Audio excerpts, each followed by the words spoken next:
Il est déjà là, tout beau, tout frais, le nouveau maillot du Paris Saint-Germain pour les phases finales de la Ligue des Champions. C'est DJ Snake là pour ceux qui se demandaient et qui doutaient de mon information de samedi. Incroyable, moi je le trouve personnellement, et vous? L'équipe, j'espère que vous allez bien. Aujourd'hui on se retrouve pour une vidéo vraiment particulière puisque c'est une vidéo que je voulais sortir déjà fin 2019. On est le 21 janvier 2020, ouais ça fait plus de 20 jours. Mais elle me tient tellement à cœur que même 20 jours plus tard j'ai envie de vous la sortir. Tout simplement, vous l'avez vu comme sur de nombreuses chaînes YouTube, c'est sûr, le 11 de la décennie d'après moi. Et vraiment toute objectivité, voilà, j'ai fait aucun choix personnel. C'est vrai que j'aurais pu mettre par exemple plus de Français, plus de joueurs du Paris Saint-Germain, plus de joueurs du championnat de France. Là j'avoue c'est un petit peu compliqué, on va pas se mentir, mais vous m'avez compris, voilà, j'ai sélectionné 11 joueurs qui pour moi méritent d'être dans l'équipe de la décennie. Ce type de vidéo en particulier me hype vraiment à chaque fois. Pourquoi? Puisque ça nous permet vraiment de nous comparer, vous, moi, sur tous les choix effectués. D'ailleurs n'hésitez pas à me faire votre 11 de la décennie d'après vous dans les commentaires. En attendant, je vous rappelle évidemment que cette vidéo est sponsorisée par OneFootball, l'application numéro 1 sur toute l'actualité de ton sport favori. D'ailleurs il me semble que les équipes de OneFootball avaient concocté un 11 de la décennie, n'hésitez pas à aller voir, c'est gratuit, je le rappelle, le lien est dans la description.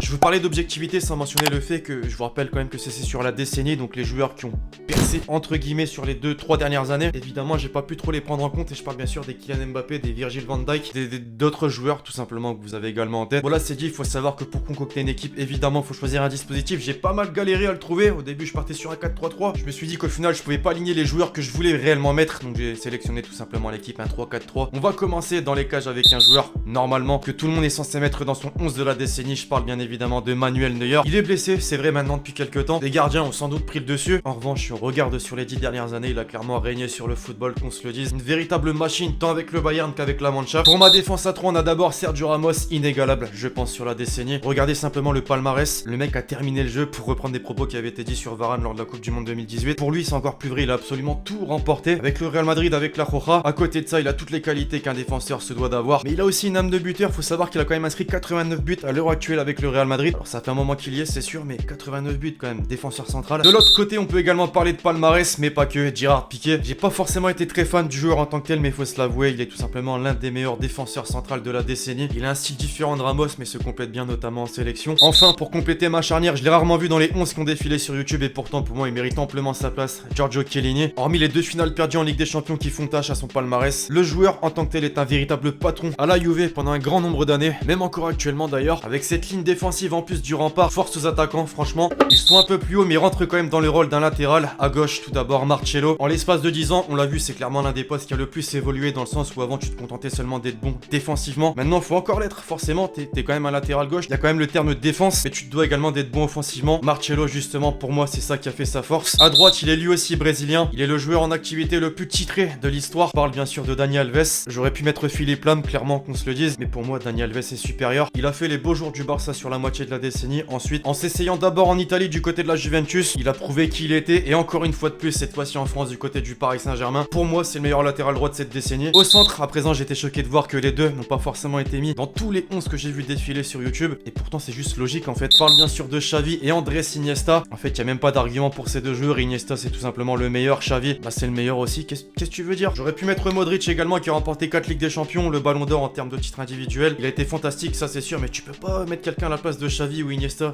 sur la décennie vraiment. En attaque, pour être original, ailier gauche, Cristiano Ronaldo. 4 ballons d'or, 4 Ligues des Champions, 450 buts, et là je parle bien sûr de son bilan au Real Madrid. Pour faire simple, tout comme celui avec qui il s'est tiré vers le haut durant toutes ces années. Inutile je pense d'expliquer mon choix, juste une photo, puisqu'il clôture la décennie avec un 6ème ballon d'or, le joueur ayant remporté le plus de fois cette distinction. Enfin, pour conclure, le 11ème joueur de cette équipe, j'ai longuement hésité puisque des numéros 9 en l'espace de 10 ans. Beaucoup ont fait parler, on a eu Luis Suarez, Zlatan Ibrahimovic, Robert Lewandowski, justement, que j'ai décidé de passer dans cette équipe pour la simple et unique raison de son nombre de buts inscrits en l'espace de 10 ans qui est supérieur tout simplement aux autres que je viens de citer. Ouais, le Polonais a bien plus de buts que Suarez. Un buteur tout simplement hors du commun. J'ai d'ailleurs là en tête maintenant son quintuplé en l'espace de 9 minutes, c'est quand même une belle illustration. Alors voilà le 11 de la décennie selon moi l'équipe. Qu'en pensez-vous? Dites-moi dans les commentaires. C'est sûr le dispositif choisi n'est pas le meilleur. 3-4-3, voilà, c'est rarement un truc qu'on a l'habitude de voir. Bref, voilà l'équipe, c'est tout pour cette vidéo sur mon 11 de la décennie. J'espère vraiment que vous l'avez kiffé, je compte sur vous si c'est le cas pour lâcher le gros pouce bleu. Faites-moi vous aussi un petit 11 de la décennie dans les commentaires pour comparer un petit peu avec le mien. Puis d'ici là on se retrouve très vite sur la chaîne pour de nouvelles vidéos. C'était Lexi.